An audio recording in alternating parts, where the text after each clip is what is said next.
On done. That's my win, I declared as I finally relaxed. All around me in the sparring room were unconscious devils and demonic beasts with varying degrees of injuries. Shall I begin taking care of the injured master? A tall but slim devil in a Renaissance plague suit asked. Go ahead, tell everyone they can leave afterward, they can no longer help me train. I commanded as a pretty but cold-faced maid with a petite body, piercing black eyes, long straight black hair reaching to her lower back came forward with a refreshing drink and a towel to wipe my naked and slightly sweetly upper body. Pushing yourself hard as always, master, she flatly commented as she started doing her job. She was right, using so many weights while restricting my other abilities was quite the disadvantage, but I would not get a proper challenge otherwise. No pain, no gain after all, I lightheartedly replied. So what's on the menu today?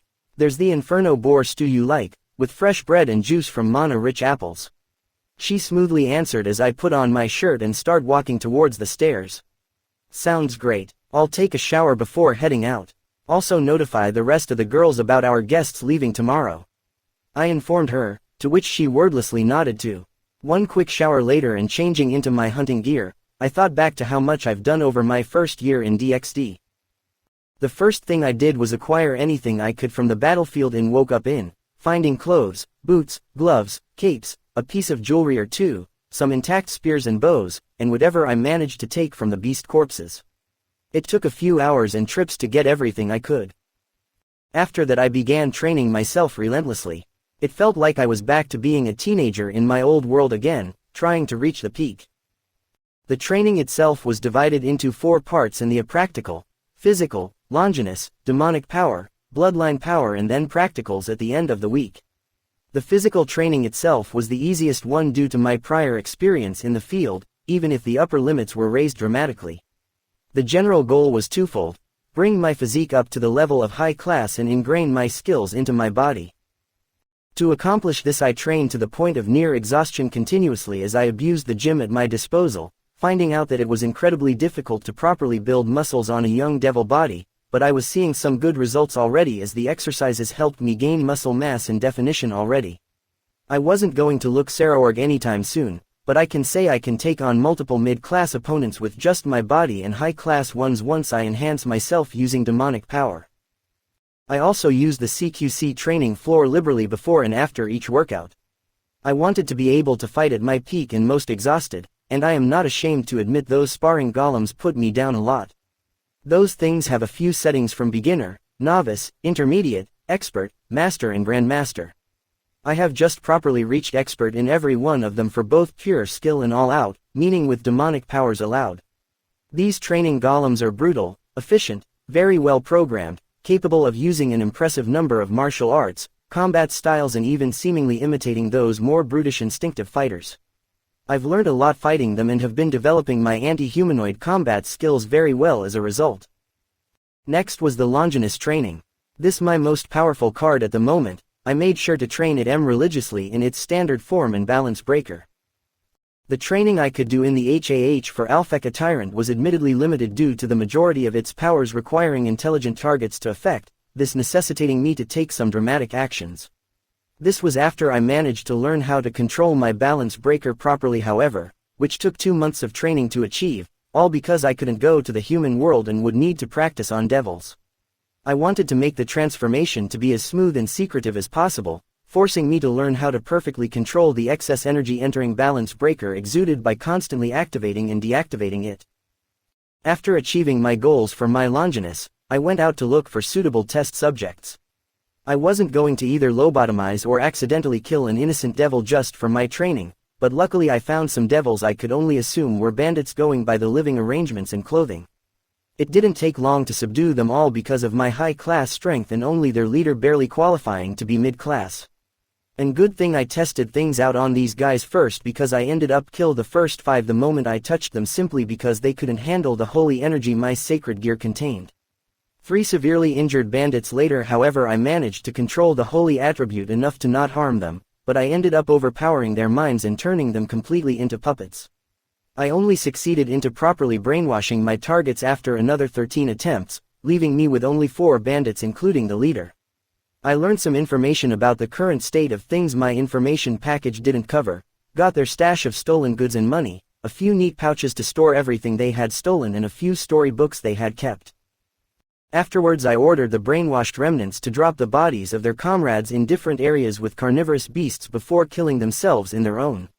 I didn't want to leave any traces leading back to me or hinting to anyone that someone with holy attributes was in devil territory. I felt no guilt giving out these orders simply because I knew exactly what type of men these were and what they had done. I even went so far as taking all the tents and equipment to make it look like they had left, but when I went to clear out the leaders' living quarters which were located in a refurbished cave, I found something I wasn't expecting, a petite young woman with disheveled black hair, filth covering her body, naked, and empty black eyes on an emotionless face. Victim broken by what she had most likely suffered through. I could see bruises, burns, some cuts and bites on her naked body as she simply looked towards me without any signs of a reaction. Seeing such a thing was a first for me and I could not help but pity the girl. So I did what I thought was best. I gently grabbed her hand, looked into her broken eyes and commanded her to sleep. I then wrapped the girl up in a blanket and carried her out of that place after taking everything useful. I then flew the both of us back to my home, carefully cleaned her and dressed her in a simple pair of pants and shirt. Then I did what I thought would be best for the poor broken girl. I gave her a new life by overriding her very concept of a broken victim and changing it to a girl I rescued and who offered to become my servant in exchange since she did not have a family anymore and could not support herself. I essentially sealed her memories of her time in the bandit camp and brainwashed her into creating a new truth. In the process I gained someone to take care of the house and the chores to free more time for training, while she gained one of the best places to live, a stable job, a much better future and to be safe. I learned the next day that her name was Fia and that she was the type of woman who seemed very cold, but cared for those she deemed worthy and was very dedicated to her work. I never said I wasn't above using my abilities for my own gains. There's a reason I chose Alpheka Tyrant over the true Longinus or Telos Karma. Hell, the sparring partners and the doctor were all brainwashed into being there, something they will all completely forget about after they return to their homes with false memories and become sleeper agents whose actions will depend on which scenario is triggered. I continued this sort of training, learning that I could essentially create new memories, impart knowledge into others, implant timed commands, influence subconscious behavior and make the effects gradual. I also discovered I could affect beasts with sufficient enough sentience with my brainwashing, which was a nice surprise. It was also interesting to test the freeing and sealing concepts, deepening my understanding regarding these abilities. For the freeing concept I took a page from how Mercer Frey was said to have used the skeleton key in Skyrim and freed my test subjects from various things like bodily limits, mental limits, but most surprising was when I figured out I could free others from his system, removing devil vulnerability to holy and divine properties. That last one was such a bug I could hardly believe it, Longinus for the win. But I would be very selective regarding this little ability of mine. The sealing concept couldn't match up to the impact of freeing devils from his own system, something which I will be thoroughly testing before putting myself through, but it was still fruitful. I could seal attacks and then release them when I chose, seal the mind and body in various ways, seal demonic energy, seal entire areas in various ways, and I was able to even seal souls. That last one was interesting. Both freeing and sealing require at least one of my needles being in the target or around it if I wish to seal a certain space, so there is a minor requirement. By the end of the year I had killed a few hundred bandits across the underworld, many with bounties I could claim, giving me a solid reputation as a bounty hunter, but I also rescued a few people being attacked, all of whom I brainwashed into becoming unknowing informants and sleeper agents if needed. Raiding bandit camps also resulted in 3 more maids. Leora, a short woman with a decent bust, pretty face with brown eyes and curly brown hair. She was a warm girl who liked to cook and gardening. Luckily she had only spent a few days amongst bandits and hadn't been broken yet. I offered her a job as a maid after I heard that the bandits had killed her father and brother when they took her. She accepted. She was brainwashed to slowly engrave loyalty to me and mine, while also being a test subject for what happens when I free a person's talents in their interests, this case being cooking and gardening. So far it has been very enjoyable to partake in the results of her cooking growing by leaps and bounds. The second was actually a prostitute they had kidnapped by the name of Gila. She was a bodacious blonde woman with seductive blue eyes, full lips, billowing breasts, nice legs and ass. I could honestly understand why they had taken her, especially when I found out she actually had a bit of succubus in her. She had been captured some time ago, but her heritage kept her together during their assaults. I decided to offer her a safe place to work under me where she didn't have to offer herself. She agreed. She later decided to bring pleasure to others in non-sexual ways by taking over the relaxation floor, this proving to be a very good decision when I experienced her massages after a good training session. I also imprinted loyalty into her while also testing out long-term sealing by targeting her succubus heritage, calming her sexual desires tremendously and even receiving very enthusiastic thank yous in response. The third one was Heltana, the most physically damaged girl I rescued. She had a temper as fiery as her hair and eyes, as I could see from her memories of her trying to punch and bite any bandit who tried to approach her. I could see she was actually a beauty under her wild, aggressive and desperate expressions. Her body was lean and surprisingly toned, but they had beaten her thoroughly before enjoying her, that was for sure. I helped the girl kill those who hurt her in revenge before offering her a place under me. She agreed, and after she recovered disclosed she had been a hunter. I ensured her loyalty and freed her talent in the hunt and bow as a test for how combat-related abilities can grow under the effect of my Longinus. She is the one responsible for our meat, fur and general animal goods. She is also the only one I am currently training for combat. Back to my training results, my demonic power training showed much fewer results than any other. Being without any teacher or books to learn from, I had to work on it from scratch and based on the lacking explanations from the show and light novel. I could use the bits Fia, Gila and Leora showed me for housework, gardening and sex, but they weren't really useful. Heltana on the other hand had some magic she used when hunting, like scent concealment, cancelling sound, small-scale wind magic and the like, but I found myself rather average when it came to things like that.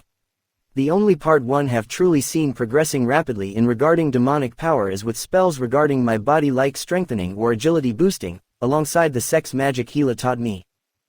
As for that last bit, when a succubus descended prostitute offers to teach you sex magic and how to please your partner, you better listen.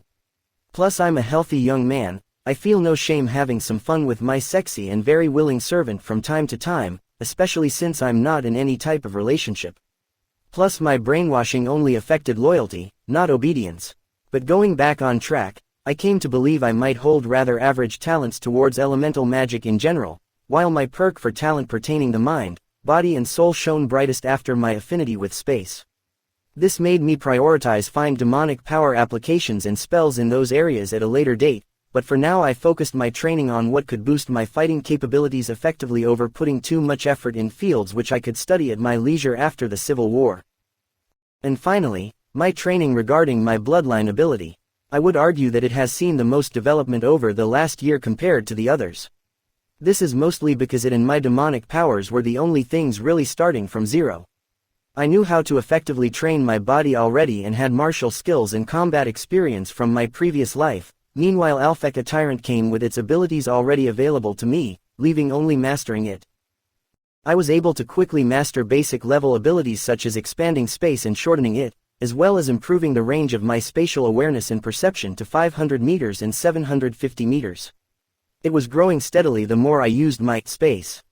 The rest of the year's spatial manipulation training was spent working on the advanced level abilities such as distance manipulation, something I haven't directly targeted living beings with yet, imbuing attacks with spatial energy, creating barriers and constructs out of spatial energy, the first effectively sealing the space inside and isolating it, and the second actually became a creative way to train my control over my power, mastering proper teleportation anywhere within my range instantly and outside of my range with a bit of preparation time. And my most useful combat technique, spatial slicing. Although I knew all these techniques, it would still take time and combat experience to properly add them into my arsenal. Here you go, master. I tried some new things and hope you like it, an excited Leora said as she put down today's lunch. I am certain it will be even better than last time, I respond, grabbing my utensils and digging in. Boy was I right, this stew is downright incredibly, and she's only been seriously practicing for less than a year. Can't wait to see how she will develop during our long lifespan. Quickly finishing the delicious meal, I thanked Leora before headed out to meet up with Heltana. It's my practical training today and I agreed to go together this time. I found her on the porch, checking her handcrafted bow and arrows. She has been able to improve their quality tremendously over the last 6 months, making progressively better equipment as she hunts stronger and stronger demonic beasts. Ready, master, the redhead asks as she puts away her arrows into her quiver. That I am hell. Anything new in the area I should know about? I ask as she knew the mountains and forest near our home far better than I. Yes, there's been an aggressive pack of hellhounds on the prowl near the western part of the forest. Found tracks and leftover carcasses. They seem to be hunting for something. She answered seriously, since depending on how old the hound was, it could become quite powerful. Not a true problem for myself now, but Heltana is about top-tier mid-class in terms of power and combat capabilities, hence he cautioned. She could certainly take on a few hellhounds, but the threat level depends on the pack size and the strength of its leader. I'll handle it. We need to make sure they won't mess with the established species too much. I don't want them to trigger a beast stampede by fighting the local bigwigs. I answered confidently as she nods in agreement. Although I say bigwigs, the only truly threatening demonic beasts for me reside much deeper in the mountains. The ones in the forest are at most low-tier high class in strength, but it would still cause problems for the forest as a whole and for those living near it should those hellhounds mess with them. Meanwhile, my strength without my Longinus is comfortably at top-tier high class. I'm only waiting to develop my body to the same level as my demonic power before making the jump to ultimate class. Until then, I'm concentrating the energy to help improve my body and infuse myself with both it and spatial energy to see what benefits it could give me. The two of us headed out and flew towards the western part of the forest. I could have teleported us, but we both know that it could lead to us missing necessary details. Upon arriving, I can immediately smell the burnt trees and sulfur indicative of hellhounds.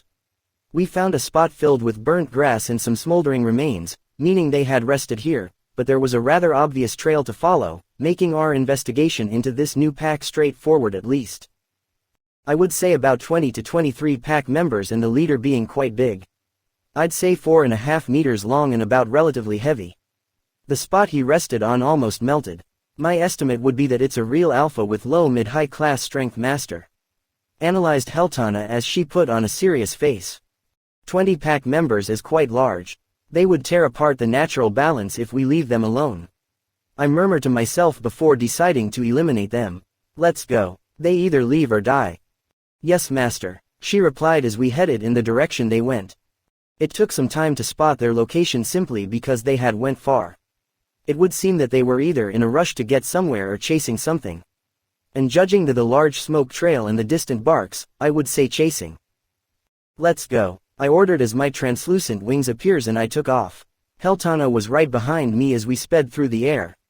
Well, this is unexpected, I noted as we finally saw what the hellhounds were chasing with such fervor. What is Satan's name is a unicorn doing here? Exclaimed Heltana in shock, as that was indeed what we were seeing. A shining white horse with a golden horn on its forehead, but sadly its pure body had been tainted by claw, bite and burn marks as it desperately fled from its pursuers. I also noticed something which made the whole situation much more urgent. It's pregnant, like it could give birth any day now, Heltana said as she confirmed my own observation. And those hellhounds probably thought she would have made the perfect meal in that situation.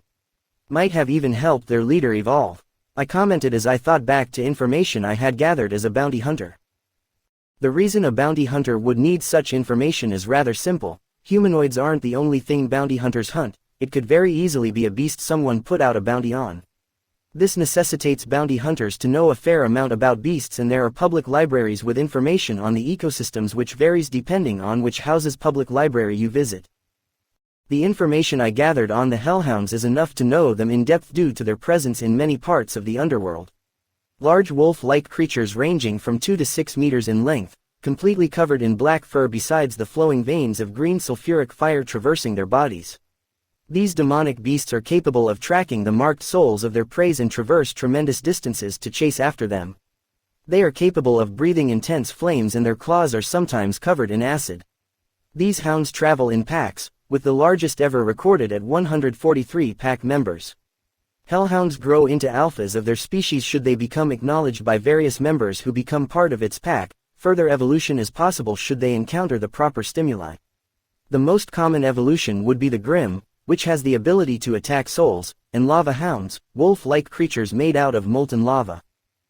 Killing a unicorn, a pregnant one no less, would definitely turn that alpha into a grim and even possibly a stronger variant due to the strong curse energy one would release from killing such pure beings. I morbidly thought. Hell, you take on the stragglers. I'll deal with the leaders. I ordered, to which she acknowledged by notching an arrow and firing. Trusting her to be able to deal with this level of enemy, I sped up to reach a now cornered and exhausted unicorn surrounded by hellhounds. This feels cliché, but I'd feel like a dick if I just let these annoyances kill a pregnant unicorn and then fuck with my hunting ground. I thought as multiple lances made of space energy appeared beside me and shot down as a few hellhounds pounced towards the resigned-looking unicorn. SPHHL X5. The sudden turn of event as the 5 attackers tumbled forward, bleeding profusely from the new holes through their bodies, startled all the creatures below. The hellhounds immediately looked around and started sniffing, but only the unicorn seemed to have noticed me as she looked up. That is until I landed on the larger alpha with a spatial energy-covered fist and made his head explode. That got their attention very quickly, making them intimidated and angry. They growled in anger and began to circle around me in an attempt to find an opening. Too bad for them, I was already finished with this fight. They were in my range and gave me enough time to calculate exactly where I would need to attack. So in one quick 360 as I made a horizontal slashing motion with my hand, a thin bluish-white line appeared and sliced every hellhound surrounding me in half. They stood no chance. It would take a pillar house devil with at least mid-ultimate class strength to contend with my space. That is just part of the perks for being a true son of Lilith herself. I didn't even need to double-check or look around to know all the hellhounds were dead and that Haltana was coming due to my range encompassing the entire area. The only other living being left was the unicorn. Said unicorn was looking at me wearily but still very cautious.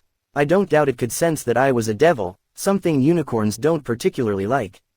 Doesn't help that I'm not a virgin either. It's all right, girl, I'm not here to hurt you, I softly said as I slowly approached her. I could tell it wasn't doing good. It was bleeding profusely from deep claw marks on its hind legs, had a nasty bite mark on its neck, and I didn't have anything which could help. Theoretically, devil magic could heal if you know how to do so, but the demonic energy would be near poisonous for a unicorn. Suddenly it neighed and basically collapsed, breathing heavily. Master, it's going into labor, Haltana declared as she landed beside me. Damn, I softly cursed as I knew what would happen. She won't survive giving birth like this. No, she won't, agreed the huntress as she sadly gazed upon the struggling mother. It doesn't really matter that we are devils. Most of us can understand a mother struggling to bring new life into the world, and the sadness she must feel being unable to watch its own child grow is always an unbearable one. The two of us observed in solemn silence as the unicorn finally gave birth to a little golden foal with a little bump on its forehead. The look of longing and love in the mother's eyes were clear to see even for us as she watched her newborn struggle to get up. In this moment I decided to approach the two due to feeling the mother's heartbeat starting to slow down. She just didn't have much time left. She heard me approached and looked at me defensively as she was prepared to die before letting anyone hurt her child. I'm not here to hurt you or your child. I want to help. It's important that feels whatever love it can get after all, I gently say as I slowly neared the struggling foal. Under the gaze of the mother, I carefully lifted it and brought it to her teat so that it could get the very important first milk needed by most mammalian species, magical or not. Fortunately, it looked like nothing was wrong with the little one's sucking reflex and he was drinking like a champ. The mother simply looked at her child warmly and with sadness as it knew it could only experience this once before she passed. The little foal soon finished its meal, after which I lifted it again and brought it near the mother's head. You have this once chance at least. Make this little guy feel all the love he'll need to make sure he knows how much he meant to you, I said to her as I backed away to give the two some measure of privacy. With a grateful look, she then turned to her child and began to softly clean it up, carefully getting every bit she could as the little one enjoyed the feeling of being cared for, blissfully unaware of his mother's weakening. She didn't care, however, as she continued to pour her emotions into this one chance at being her little one's mother. Sniff. I looked over and saw Haltana crying at the sight, a sight I must admit touched my heart with a deep sadness for the two. As the mother finished lovingly cleaning her child, she looked at me with determination as I approached the pair again. If you'll let me, I wish to take care of the little one in your place. I will make sure he grows strong and no harm comes to him. I said to her as she looked straight in my eyes, looking for any signs of deceit. Seeing none, she nodded her head in acceptance. In response, I initiated a familiar contract with the little foal, and since the little one didn't know what was happening and couldn't agree even if it wanted to, the mother did so in his place, forming a bond between myself and the little one. Immediately I began feeling various emotions, but the primary being confusion and curiosity. With that, I let her enjoy whatever time she had left with the child alone. The result being a beautiful and heartbreaking scene as she gradually fell asleep for the final time, while taking care of the little one. I only interfered when the foal realized something was wrong with its mother, and feeling of confusion, worry and sadness could be felt. In response I did my best to send it feelings of care and warmth as I gently stroke its neck. To think the first child I raise isn't even my own, I thought as I gestured Heltana to come take the mother's body. She would be buried in a peaceful area of the HAH, not left out here to rot or be eaten by scavengers. I myself was carrying the foal as I cast some hypnosis magic to make it fall asleep and to let it experience its mother's love in its sleep at least. I teleported the three of us back in silence. This has been a very emotional outing and I need to prepare some things for the new member of the family. Blank, _ blank. Extra author note. Lith is kinda going to be in gray areas with his actions even though he is a good person. He chose Alpheka Tyrant and he is going to use it. Speaking of Alpheka Tyrant, the idea for a controlled balance breaker comes from how Valley could just pop into his scale mail with no fanfare at all. I thought why couldn't my guy do that by training for it? Power level. He is at the peak of high class in terms of energy, something he's making sure he doesn't cross before his body catches up. But do keep in mind that just with his energy he can already match low-tier ultimates due to the innate superiority of beings from Satan families. Wiki says that the Satan families used to have gatherings of young heirs just to show off that their heirs could beat all the other ones and make them fear their superiority. Using purely his abilities as a devil, demonic energy, magic, body and bloodline abilities, he can take on mid-ultimates from pillar families and some high-tier ultimates from extra or normal devils depending on the matchups. With his Longinus he can actually harm Satans due to their natural weakness to its holy attribute, but this would be extremely dangerous since one direct hit from a Satan would most likely kill Lith. As for the unicorn, it was kind of a mix of ideas really. At first I thought of what kind of familiar he could have and went through the usual suspects: dragons, mythical beasts, rare creatures, the last of its kind, etc. But then I thought to match him with a creature related to space, which made me remember the unicorns from the Witcher universe. Those fuckers can travel through dimensions, know the destiny of people and have high intelligence. So the little guy is basically going to grow into having those abilities and more though his link with Lith and his space. And finally, the birthing and death scene was inspired by the birth of Terrycloth from Toriko. That shit made me tear up. Hope I did it justice. Open to some name for the little guy. And yes, it is a boy. No weird anthropomorphic unicorn girl in the future. Next chapter. 4ch. 4 heading to Lucifod. 2 years later. Good work Sigil, your reinforcement has come a long way and your teleportation is much smoother. Your ability to manipulate light is impressive as well. You could probably take on a peak mid-class enemy or a low-high class one if you're careful. I happily say to the exhausted unicorn. I still have far to go. He tiredly replied through telepathy. Yes, but you're still very young and such progress should be complimented. I'm sure your mother would be proud to see you grow so much. I reply as we both look towards where her grave was. Hope so, he quietly thought through our link. I believe she would actually be proud. Unicorns are not offensively gifted beasts. The natural abilities shared across their race revolve around concepts of purity and healing. Even their blood can save a being from a brink of death, but should it not be willingly given, said drinker would be heavily cursed for harming them. Turns out they are also naturally gifted in light magic, but not naturally holy like some believe. Sigil on the other hand had some additional abilities due to his familiar bond with me. Because of my very powerful bloodline influencing him, he gained a strong affinity towards space magic, going so far as gaining a natural blinking ability for instantaneous short-distance teleportation. He was a handful to catch when he first gained that ability and was still a child. Sigil also managed to learn how to basically turn himself into a living lance by channeling space magic through his horn and basically forming a conic barrier which covered the front of his body, it would be his entire body, but he isn't there yet, followed by physically reinforcing himself. He is still very much growing. It'll take about another 6 to 7 years before he is completely matured, which matches up well for when the Civil War should begin. Right now he is starting to shed his golden coat and gaining his silver one, while his horn is still fairly short. He can still channel his magic through it, but it will become much more effective once he reaches full maturity. Basing his physical growth on horses. Right now he is basically a very disciplined tween wanting to become a warrior. Slightly my fault, but in my defense it is my first time raising a child. I'm a slight training and improving maniac, which at least makes it very fitting that I live in a place made for those, something Sigil picked up on and asked me why I did it. That led to some difficult talks where I had to try to explain the importance of strength, life and death, and also what happened to his mother. He later came back later and asked me to help him train. The rest happened naturally as he basically combined a desire to become strong and his race's natural temperament to become quite knightly in nature. He's still a kid and gets excited when Leora makes his favorite carrot cake or when he gets to just run as much as he wants outside. However, he has admittedly been a nice change of pace and helps me get my mind off of training or the coming conflict. Speaking of my own training, I am proud to say I have officially become a true ultimate class devil, even if I am technically a low tier 1 in terms of demonic power and physical might. I haven't unlocked any Tuki like Saraorg, but my usage of demonic power and magic to reinforce my body mostly makes up for it. Can't slap magic away with that though, but I can still comfortably put down mid and some high tier ultimate devils. When I add my space, I become certain I can take down anyone below Satan class, and only if I use Alpheka Tyrant can I truly fight them.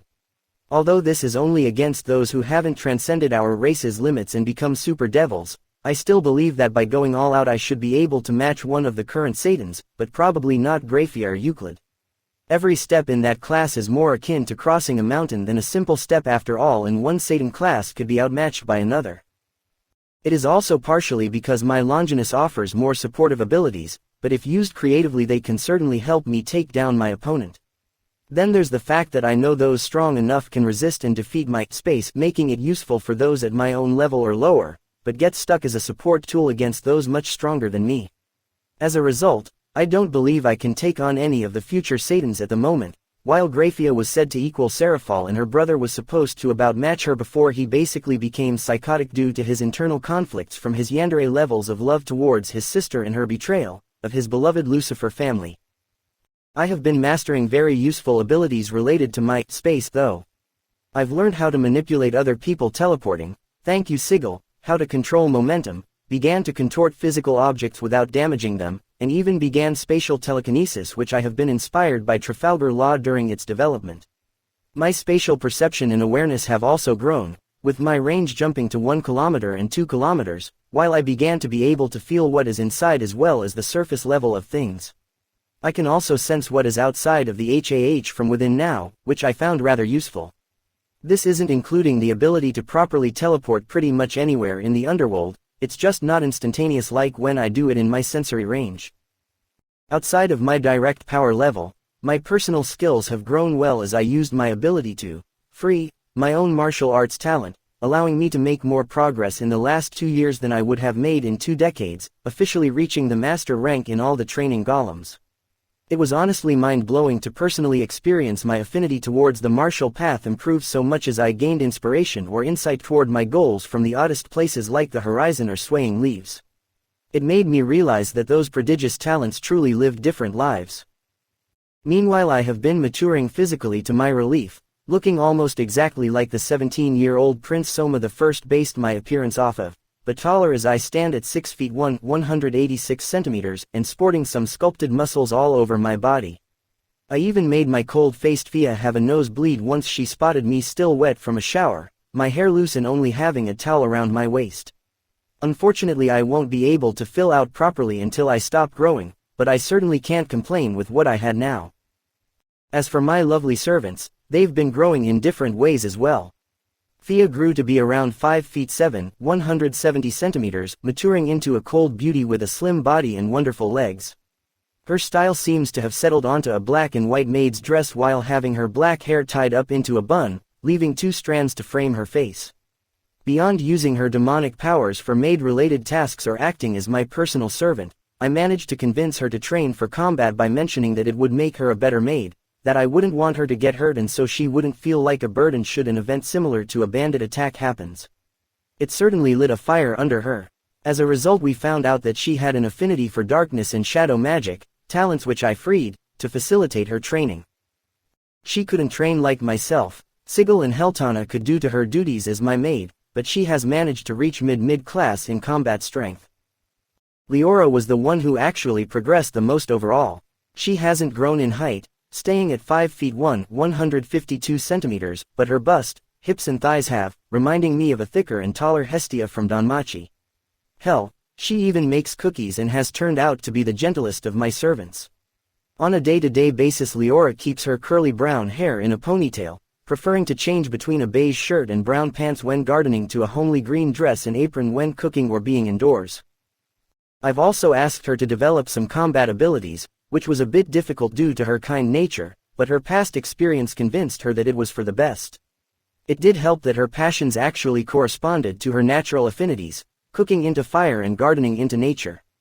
This is actually when I discovered I couldn't free someone more than 4 times at once, meaning I would have to return one of her freed talents to normal if I desired to free something else. Made sense to have a limitation like this, and it linked to the 4 nails and the holes they pierced. In the end, she was able to combine her passions into her training, while also having more free time than Fia to train, reaching peak mid-class in combat strength. Hila was the one with the least changes in terms of physical appearances since she was fully matured by the time she joined up, actually being the eldest amongst those around me, but never say that around her.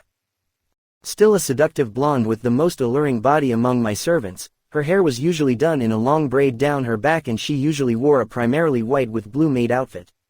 Convincing her to train was straightforward enough. She wanted to be able to beat down any guy who tried to fuck with her again, plain and simple. Her succubus heritage gave her an advantage in illusions, mind magic and direct energy manipulation, all 3 talents I had freed since she was the only one I hadn't done so before. She became the trickiest of my servants to fight because of her abilities, but her power level itself would be lower than Fia's in the low mid-class category, even if she could actually be a troublesome opponent for Leora. She was close to mid-class however. And finally we had Heltana. My lovely red-headed huntress become a true athletic beauty with a perfectly toned and lithe body, standing at 5 feet 10, 178 centimeters, sporting a calm expression as she observed everything with her fiery red eyes and making sure to tightly control her red hair with a braid usually resting over her shoulder. Heltana prefers to wear the form-fitting leather hunting gear she made herself, the quality of which has been constantly improving with practice and the strength of the beast she takes down. The boots she wears make her legs look fantastic, while the tight leather pants are heaven sent, I tell you. Overall she had the least amount of growth on paper, but that is simply because it becomes harder and harder to get stronger the further up you get. In the last 2 years she managed to grow from peak mid-class to mid-high class by improving her wind and body magic, while also becoming deadlier and deadlier with her bow. Lately she realized that she needed some close-quarter options and found a talent for the knife and spear, 2 weapons certainly linked to the hunting talent I had freed in the past. What was interesting was that during the last 2 years she's gotten some fame as a skilled huntress and even began forming her own group of hunters, or huntresses I should say, as she basically did what I did by either rescuing some girls who then had no place to go or being asked by some huntresses who wanted to be like her. That last one is because it is actually a big deal for someone who isn't from any sort of house to become a high-class devil. Being a woman on top of that made her a sort of idol for young women. The group gained the name Hell's Huntresses as they began traveling outside our forest to hunt around the underworld. She had 7 members beside herself already, ranging from high-low class to mid-class in power, which really wasn't bad. I made sure to ensure their loyalty to Heltana since it was her group and decided to free only their hunting talents as an investment of sort. Heltana still comes back frequently to deliver meat and train. The group even had a home base made near the forest, something they paid for through their own efforts. I look forward to see how they will develop in the future. I might even make Artemis want them in the future. But now that I've reached a level of strength which would virtually guarantee my safety, it was time to begin the next steps to my plans. And part of that was setting up what is needed to rob the houses of Leviathan, Asmodeus and Beelzebub blind. There's going to be many steps in between, and this is only going to happen when the civil war is in full swing, but the ultimate goal is to take everything and make everyone think the Satans hid their wealth before losing so the rebels wouldn't get anything.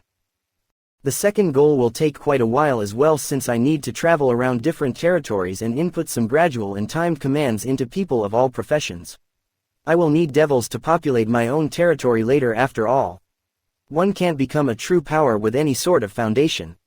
Sure, I can be feared for my personal might, but people will be much more careful if I also have powerful allies and subordinates behind me. It's mostly why the dicks in each faction or pantheon aren't being killed. Even if their annoyances are dangerous, they still represent a part of that group's strength, meaning they will usually be protected to some degree by the group.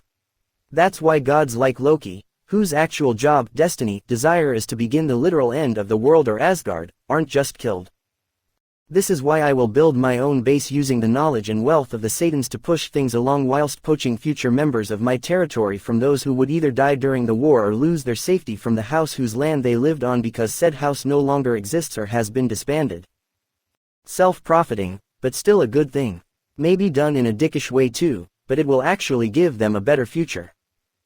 Plus it's not like I don't have any more plans. With manpower, wealth and knowledge secured, the last major component needed is security. I am just one person. And even with my space allowing me to go pretty much anywhere I choose, I cannot be everywhere at once. Therefore, I will also be convincing those who had fought in the Great War, soldiers unsatisfied but how they are treated by their lords, mercenaries, bounty hunters, and even just some I see potential in, to gather under my flag once the time comes. The easiest ones will be the mercenaries due to being able to make it look like my interactions and abilities inspired loyalty into them. The second easiest will be the bounty hunters because of my existing reputation. But the rest will most likely have to happen during the Civil War itself. It's going to be a busy few years, that's for sure. Girls, we are going to be going to Lucifod for the next few years since my power has reached a proper stage. I announced to my 4 servants as we enjoyed our dinner. Lucifod. Truly, Master. The 4 responded simultaneously. I'll answer questions one at a time. I simply stated as the 4 had looks which told me they wished for some clarifications. Thea first. Thank you for indulging me, Master. But why go to the capital so suddenly? Is something wrong or urgent? She calmly asked. I know I haven't really talked about it, but my goal after reaching a certain level of strength was always to go to the capital. I have many objectives to achieve there after all. But we will also be traveling around the underworld as well during the next few years. I answered in a way which seemed to have satisfied her, Gila. So we are really going to the capital?